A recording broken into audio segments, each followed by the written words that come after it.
आजको यस भिडियोमा हामीले MS Wordमा प्रोफेसनल लेटरहेड कसरी बनाउने भन्ने कुरा स्टेप बाई स्टेप रूपमा सिक्नेछौँ।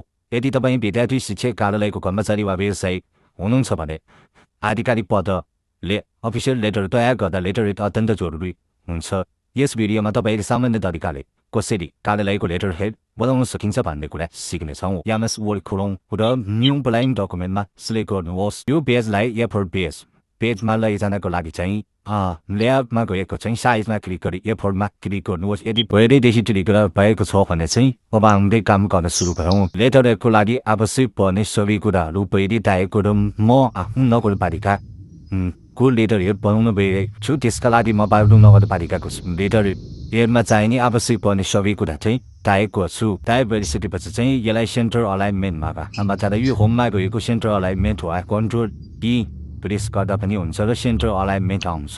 सेन्टर अलाइनमेन्ट आइसकेपछि चाहिँ होममै रहेको फन्ट कलर चेन्ज गरिन्छ। हामीले फन्ट कलर यो लेखेको स्थानमा क्लिक गरी रेड बनाइसकेपछि चाहिँ आवश्यक चाहिँ मिति र सलाई नम्बरलाई आफ्नो स्थानमा चाहिँ प्याड दिएर सारेर लैजानुहोस्। यसरी आवश्यक अनुसार मिलाइसकेपछि सबैलाई एकचोटि फेरि सिलेक्ट गर्नुहोस् र कन्ट्रोल एक्सन र कट गर्नुहोस्। कट गरिसकेपछि पेजको टपमा कर्सर राखी डबल ट्याप गर्न पनि सक्नुहुन्छ अथवा इन्सर्टमा क्लिक गरी हेडर ब्ल्याङ्कमा सिलेक्ट गरेर पनि हेडर ओपन गर्न सक्नुहुन्छ। यसरी हेडर ओपन गरिसकेपछि अगाडि हामीले कट गरेको सबै कुरालाई त्यहाँ पेस्ट गरौँ। पेस्ट गरिसकेपछि चाहिँ हामीलाई त्यसले गरेमा आवश्यक पर्ने लोगो राख्नको लागि पहिले इन्सर्ट बटनमा क्लिक गर्नुहोस्। इन्सर्ट बटनमा तीनवटा अप्सन खुल्छ जसमा चाहिँ पिक्चर फर्म फाइलमा क्लिक गरी आफ्नो लोकेसन अनुसार चाहिँ आफूलाई चाहिने लोगो चाहिँ सिलेक्ट गरी इन्सर्ट गर्न सक्नुहुन्छ। यसरी इन्सर्ट गरेको लोगोलाई ठिक तरिकाले राख्नका लागि राइट क्लिक गरी ऱ्याप टेक्स्टमा चाहिँ टाइट अप्सनमा चाहिँ सिलेक्ट गर्नुहोस्। त्यो टाइप गरेर आफ्नो स्थानमा लैजान वा सानो गराउन तपाईँ सजिलै सक्नुहुन्छ। यसरी चाहिँ टाइपमा क्लिक गरिसकेपछि चाहिँ तपाईँले आवश्यक ठाउँमा पनि लिएर जान सक्नुहुन्छ। यसरी लिएर जाने क्रममा कहिले पिक्चर वा लोगो सार्दाखेरि टेक्स्ट पनि सो नै हुन सक्छ जसले गर्दाखेरि केही अप्ठ्यारो आउन सक्छ। त्यसको रोक्नको लागि तपाईँले फेरि राइट क्लिक गरी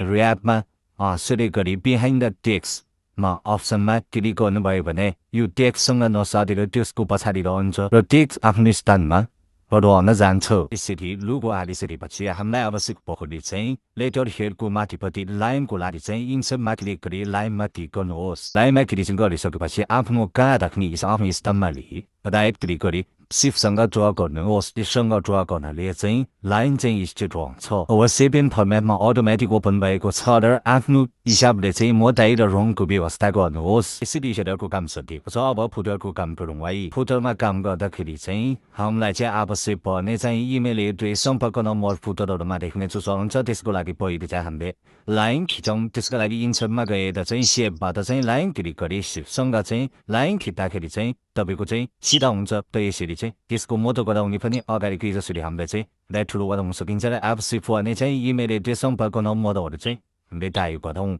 र सेभ गरौँ।